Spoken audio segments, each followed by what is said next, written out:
The message appeared on every screen across Earth, its alien text smoothly transitioning into every human language. Captain James Walker stood in the Earth Defense Force Command Center, his weathered face illuminated by the harsh blue glow. Around him, dozens of officers fell silent as the Galactic Council's final transmission began to play. To the species of Earth. After careful consideration spanning 50 of your years, the Galactic Council has reached its final decision. Humanity has been deemed too aggressive and primitive for inclusion in our intergalactic community. All technological support will cease immediately. Your solar system will be placed under quarantine. Any attempt to breach this quarantine will be met with immediate defensive action. This decision is final. The message repeated 3 times before every screen went dark. In orbit, the massive alien ships that had hung above Earth for the past 5 decades began to disappear one by one, their sleek forms fading into hyperspace with flashes of purple light. Walker's hands gripped the command console until his knuckles turned white. "Track them," he ordered, his voice steady despite the anger burning in his chest. "I want to know exactly where that quarantine line is." "Sir," Lieutenant Anna Rogers spoke up from her station, "we're losing connection to all Council-provided satellites. Our communication network is falling apart." Walker nodded grimly. They had prepared for this possibility, even if most hadn't believed it would actually happen. "Switch to Earth-based systems. Contact all major military commands. I want everyone on high alert." In the hours that followed, chaos erupted across the planet. 50 years of alien presence had changed Earth dramatically. Millions of jobs depended on alien technology. Hospitals used Council medical equipment. Cities powered themselves with Council energy systems. But humanity had not been idle during those 50 years.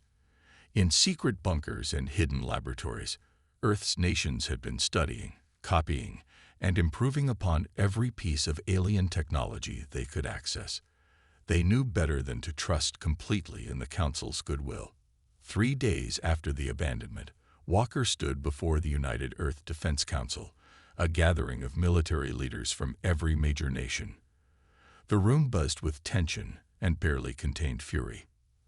"They left us with nothing," General Helen Martinez said, her voice tight with anger. 50 years of pretending to help us, all while judging whether we deserved to join their precious council. "Not nothing," Walker corrected, pressing a button on the podium. A hologram appeared above the table, Earth's first completely human-made holographic display. "They left us with knowledge, with understanding. They thought they were observing us, testing us, but we were studying them right back." The hologram showed Earth's defense capabilities.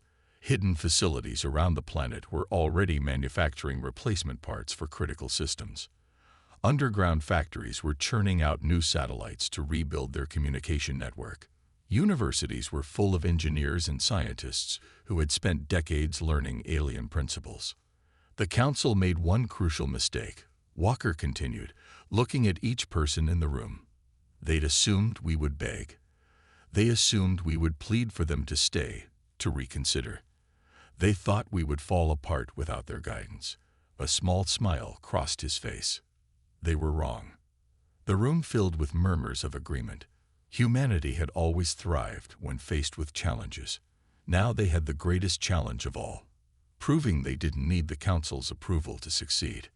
"But we're not naive," Walker added, his expression growing serious. "The Council's protection kept other species away from Earth. There are hostile races out there who will see us as easy prey now. We need to be ready." As if to emphasize his point, alarms suddenly blared throughout the building. Lieutenant Rogers burst into the room, her face pale. "Captain, we're detecting multiple unknown ships entering the solar system. They're not Council vessels." Walker straightened his uniform, years of training kicking in. "Well," he said calmly, "it seems we'll get to test our independence sooner than expected. Ladies and gentlemen, humanity's real trial begins now." The Council had abandoned Earth, but they would soon learn their mistake. Humanity wasn't trapped here with hostile aliens, The hostile aliens were trapped here with humanity. 6 months after the Council's departure, Earth had changed. Military bases bristled with new weapons, recycled alien technology mixed with human innovation in ways the Council had never imagined. But no one expected the attack to come so soon. The Ravagers struck at dawn. Their ships were ugly things, all sharp angles and exposed weapons, nothing like the elegant Council vessels. They dropped out of hyperspace without warning, a fleet of 30 warships charging straight for Earth. Admiral Rebecca Stone stood on the bridge of the EDF Armstrong, Earth's first real warship. They had built it in secret, hidden in an underground facility beneath the Pacific Ocean. Now it would face its first real test. All stations report ready, her tactical officer announced.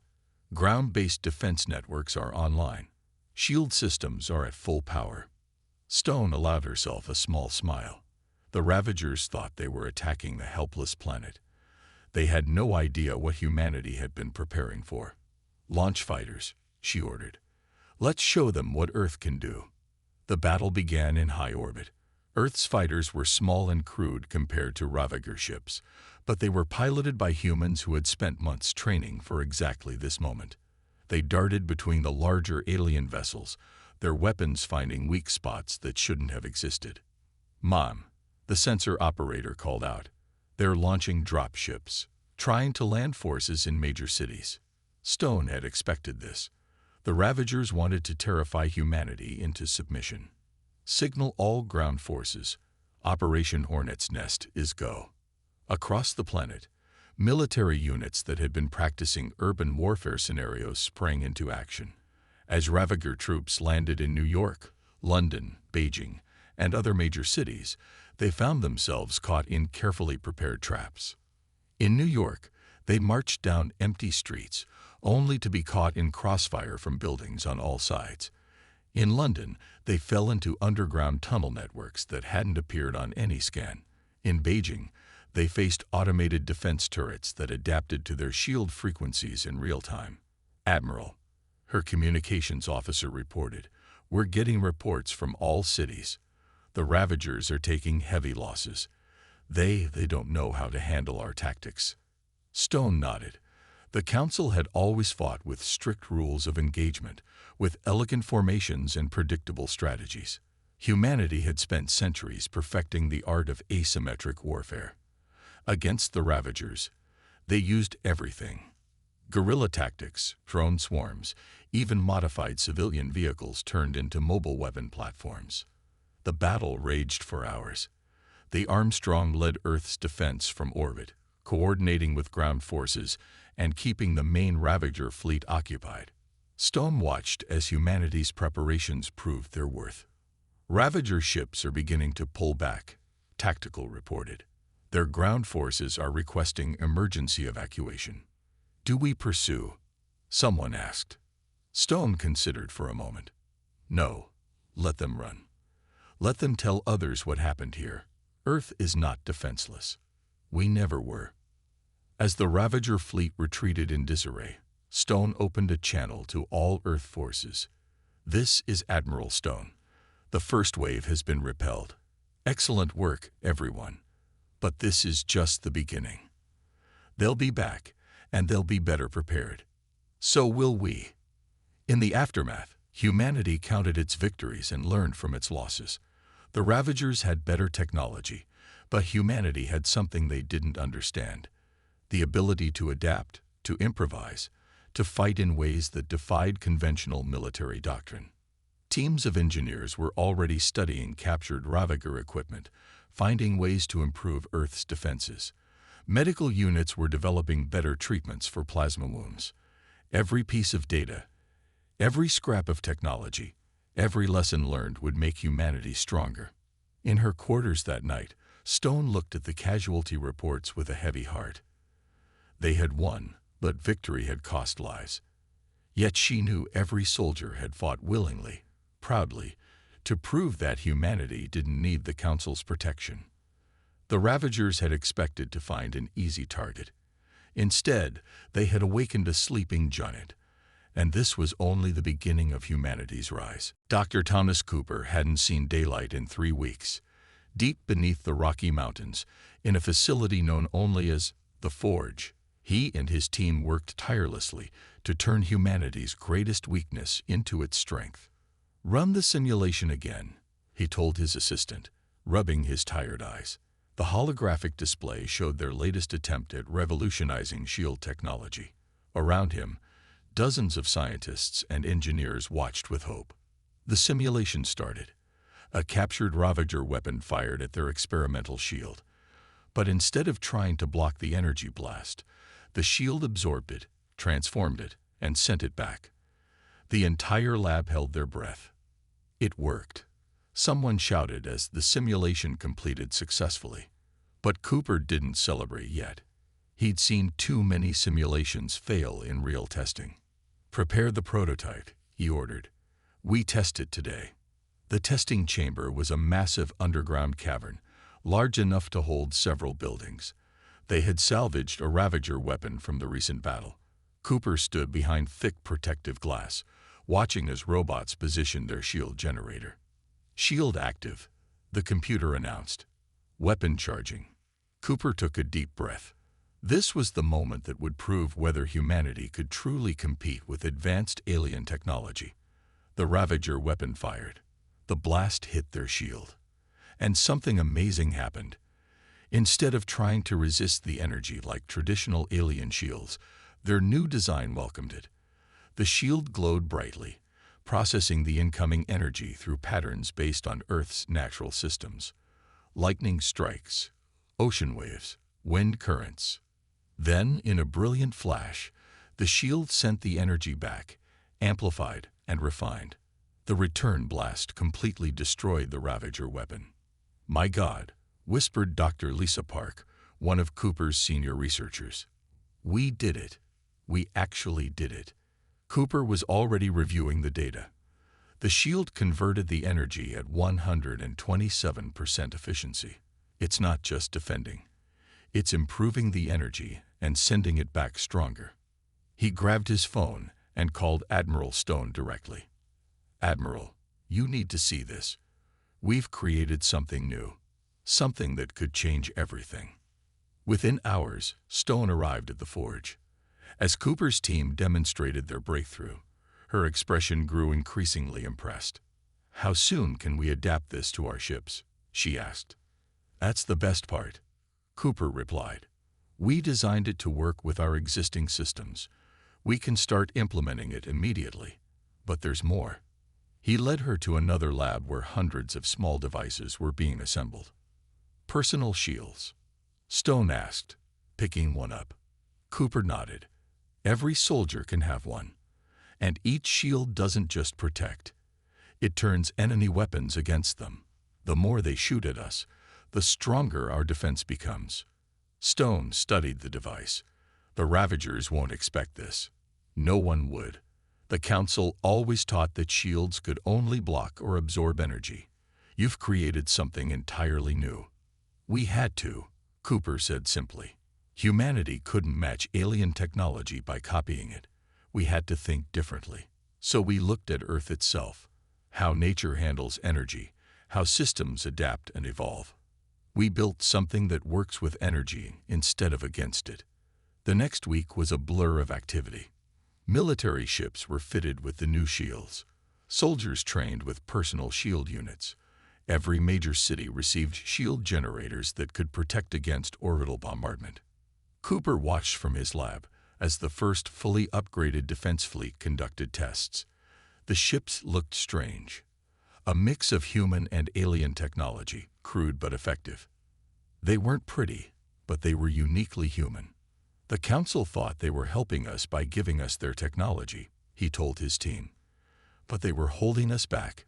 We needed to find our own way." In orbit, the fleet's new shields glowed with power, ready to face whatever came next. Humanity had taken its first steps toward becoming something the galaxy had never seen before. A civilization that didn't just use technology, but transformed it into something new. Earth was no longer merely defending itself. It was evolving. Commander Maria Torres looked around the table at faces that, just 1 year ago, would have been enemies. Russian, Chinese, American, Iranian, and dozens of other military leaders sat together in the underground command center of the Global Defense Network. "The Ravagers are regrouping," she announced, activating the holographic display. "Our long-range scouts report they're gathering a fleet 3 times larger than before. But this time, we're ready." The display showed Earth's new defensive positions. Every major city now had shield generators based on Dr. Cooper's breakthrough. The orbital defense grid was complete. Most importantly, humanity's military forces had learned to work as one. 6 months ago, we were divided, Torres continued. Now we have Chinese pilots flying American spacecraft, Russian scientists working with Israeli engineers, Iranian special forces training British troops in urban combat against alien invaders. General Petrov from Russia stood up. "My country's Arctic bases are fully operational. The underground hangars can launch our joint fighter squadrons in under 3 minutes. The African Union's camouflage technology is ready," Colonel Amara added. "We can hide entire cities from orbital scans." One by one, they reported their readiness. Humanity had taken its greatest weakness, its divisions, and turned it into strength. Every culture, every nation brought unique ideas and strategies to the fight. The meeting was interrupted by urgent alerts. Multiple hyperspace signatures detected. The sensor operator announced, "The Ravagers are back." Torres straightened. "All forces to battle stations. Let's show them what a united Earth can do." The Ravager fleet emerged from hyperspace, bigger and more aggressive than before. But this time, Earth was ready. As the alien ships approached, they found not chaos, but a coordinated defense waiting for them. Indian cyber warfare teams struck first, their viral attacks confusing Ravager targeting systems. Chinese pulse cannons, hidden in abandoned cargo ships, ambushed their flanks. European fighters led them into kill zones covered by American and Russian energy weapons. "They're trying to adapt to our shield technology," reported Captain Lee from the Korean defense sector. "But every time they change tactics, we respond differently." Torres nodded with satisfaction. The Ravagers fought like a single mind, all their ships following the same strategy. But humanity fought like an ecosystem, countless different approaches working together, adapting constantly. When the Ravagers targeted major cities, they found them empty, the population safely hidden in vast underground shelters.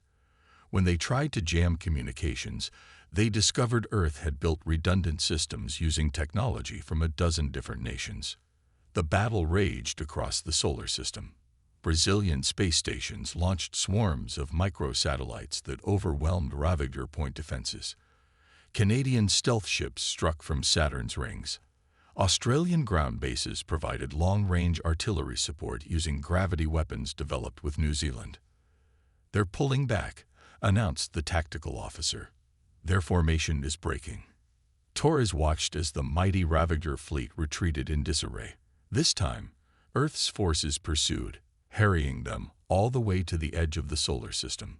The aliens hadn't expected such coordination, such variety in attack and defense. In the aftermath, Torres walked through a temporary field hospital where doctors from 20 nations worked together, sharing techniques and technologies.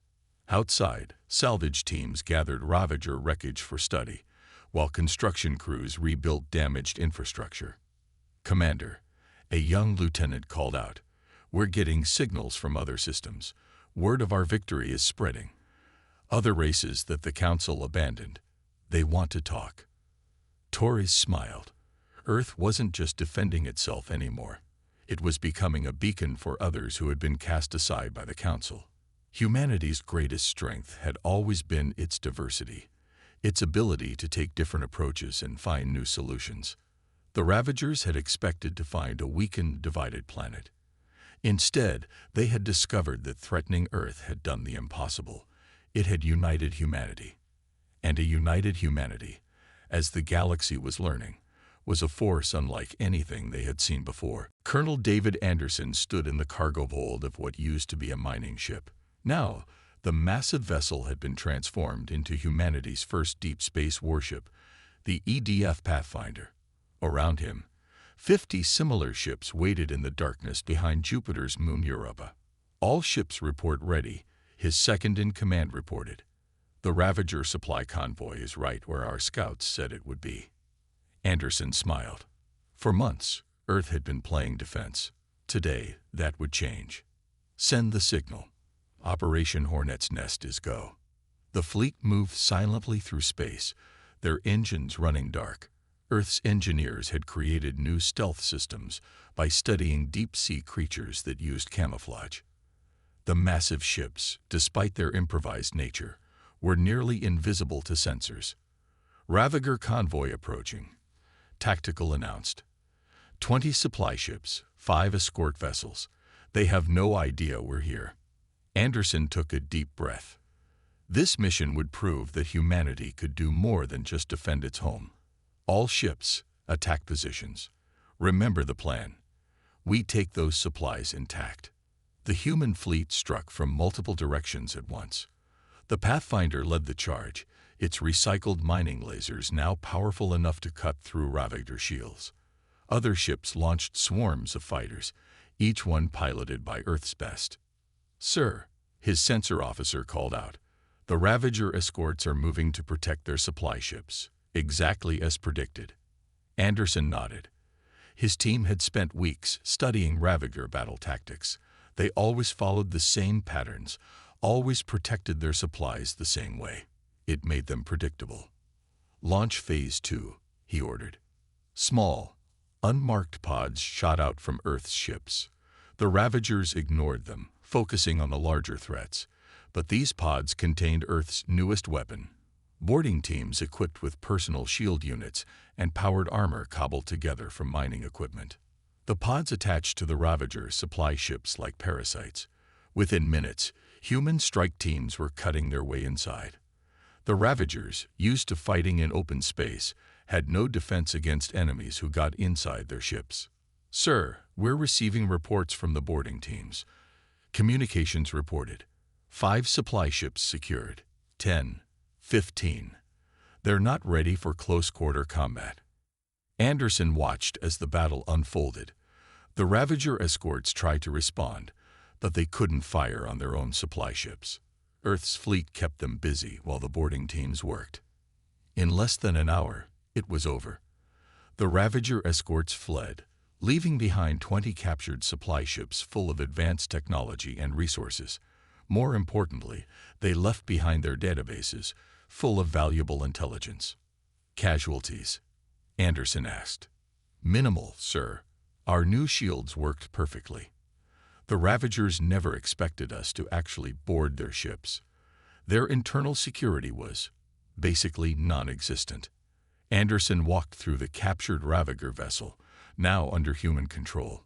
His troops had already started analyzing the cargo. Weapons, shield generators, engine parts, and something even more valuable: star maps and hyperspace navigation data. "Send word to Earth," he ordered. "The supply line is cut, and we now have everything we need to take the fight to their space." The journey back to Earth was triumphant. They had captured enough supplies to build dozens more ships. The Ravager databases revealed the locations of their bases, their production facilities, their weaknesses.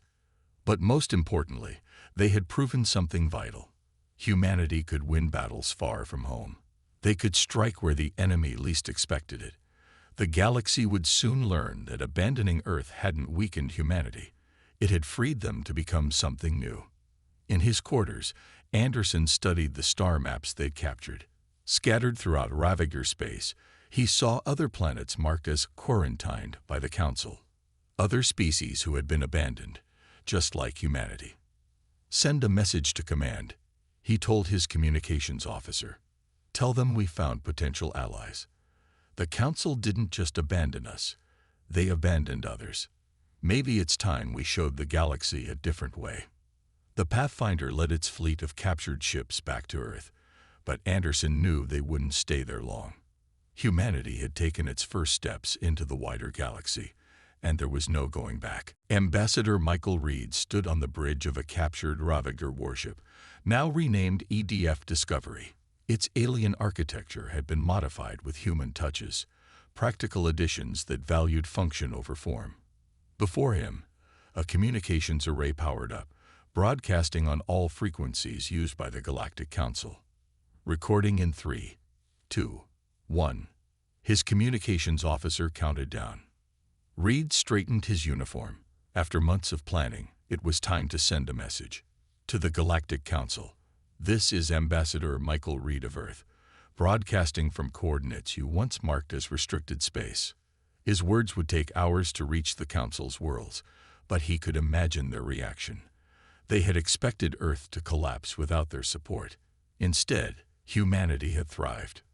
1 year ago, you abandoned Earth, claiming we were too primitive and aggressive to join your community. You withdrew your protection, believing we would either destroy ourselves or fall to the first hostile species that found us. The bridge crew worked silently around him as he spoke.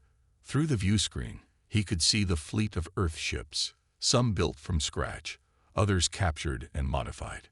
Each one represented humanity's refusal to give up. The Ravagers attacked us, seeing an easy target. They found something else instead. The ship I'm broadcasting from. It used to be their flagship. Now it serves Earth, along with dozens of others we've captured or built. He paused, letting that sink in. The Council had always treated the Ravagers as a serious threat, one that required their constant vigilance to keep in check. But this isn't just about showing our strength. While defending ourselves, we discovered something interesting. We're not the only ones you abandoned. Scattered across this sector are other species you deemed unworthy of your protection. The Discovery's sensors showed Council probe ships appearing at the edge of their scanner range, drawn by the broadcast. Good. Let them watch. We've made contact with these other abandoned species, the nomadic wanderers, who you rejected for their unconventional social structure, the industrial builders, cast aside for their excessive focus on manufacturing, the militant defenders, abandoned for being too focused on security. Reed's voice grew stronger. You saw all these differences as weaknesses. We see them as strengths. While you demand uniformity, we celebrate diversity. While you enforce rigid guidelines, we encourage adaptation. He nodded to his tactical officer, who activated a display showing Earth's accomplishments, their new shield technology that turned enemy weapons against them, their hybrid ships combining multiple species engineering styles, their successful strikes against Ravager bases. In 1 year, we've accomplished what you claimed was impossible. We've united Earth. We've defeated the Ravagers in multiple battles. We've built alliances with other species based on mutual respect rather than conformity. The Council probes were broadcasting back to their worlds now, sending images of Earth's fleet. Reed could almost feel their confusion and disbelief. You believed that without your protection, we would beg to return to your fold. Instead, we've created something new. An alliance of abandoned species, each contributing their unique strengths. We called it the Free Systems Coalition. He allowed himself a small smile. We don't seek war with the Council. We don't even seek revenge for your abandonment. What we seek is recognition, not as subordinates, but as equals. The galaxy is changing. The question is, will you change with it? As he finished speaking, ships from Earth's new allies jumped into view. Wanderer scout ships, builder construction vessels, defender warships. Each one represented a species that had turned abandonment into opportunity. The Council's abandonment was meant to be our end, Reed concluded.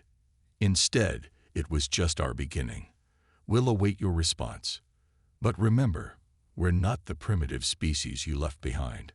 We've grown stronger, and we're not alone anymore. The transmission ended. Reed watched as the Council probes hurriedly jumped away, racing to deliver their report. He knew that soon, the Council would have to make a choice: adapt to the new reality they had inadvertently created, or risk becoming obsolete themselves.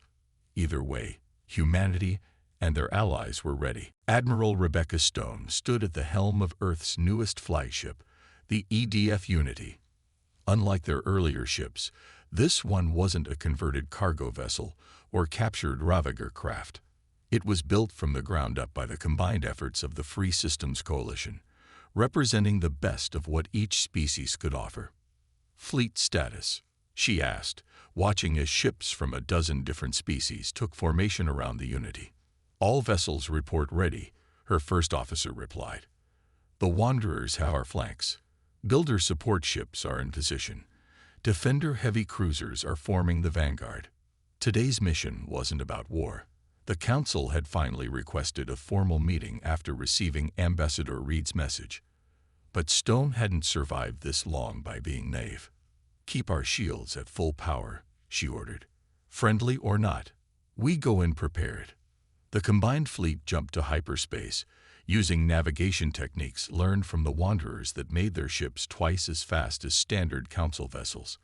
They emerged near the Council's central meeting world, a place that had once been forbidden to primitive species. Council ships moved to intercept them, their elegant forms a stark contrast to the Coalition's more practical vessels. Stone noticed how they kept their weapons powered down, a sign of respect, or perhaps fear. They're hailing us, communications reported. Stone nodded. On screen, the Council's high speaker appeared, his expression carefully neutral. Admiral Stone, Earth's achievements have surprised us. We admit our judgment may have been premature. Premature. Stone allowed herself a small smile. You abandoned us, thinking we would fail. Instead, we thrived. We built something you never could. An alliance based on accepting differences rather than erasing them. She gestured to her bridge crew, which included humans, Wanderers, and Builders working seamlessly together. The High Speaker's eyes widened slightly at the sight. Your coalition has destabilized the established order, he said. Other species are questioning our authority. Good, Stone replied. Maybe it's time for a change. The galaxy is too vast for one group to decide who's worthy and who isn't. We're not here to replace the Council. We're here to show there's another way. As if to emphasize her point, a defender ship moved alongside the Unity, its unusual design representing their species' unique approach to space travel. Behind it, Wanderer vessels shifted through their characteristic dance-like movements, while Builder ships hummed with energy patterns that would have been considered too chaotic by Council standards. We're prepared to discuss new arrangements, the High Speaker said carefully. Perhaps a sharing of authority. Stone shook her head. Not authority. Partnership. The Free Systems Coalition doesn't want to rule anyone. We want to create a galaxy where different paths are celebrated, not suppressed. She looked around her bridge, remembering how far they'd come. Earth's first battles, the breakthrough with shield technology, the alliances they'd built. Every step had taught them the same lesson. Strength came from embracing differences, not forcing conformity. The Council must adapt, the High Speaker admitted. But such changes will take time. Time we're willing to give, Stone replied. As equals. As the Unity docked at the Council station, Stone received messages from Earth. New innovations were being developed every day. The combined knowledge of multiple species had accelerated their progress far beyond what any single civilization could have achieved alone. The Ravagers had been pushed back to their own territory, now more interested in trade than conquest. Other species were reaching out to join the coalition, drawn by its message of unity through diversity. Ready to head down, her first officer asked as they prepared to meet the Council. Stone looked at her uniform, with its combination of Earth military tradition and coalition symbols. Yes, she said. It's time to show them what humanity has become. Not just survivors, not just warriors, but bridge builders. We've created something unique here. A future where being different isn't a weakness, but a strength. The Council had abandoned Earth, thinking to teach humanity a lesson in humility. Instead, they had taught the galaxy a lesson in possibility. And this was just the beginning.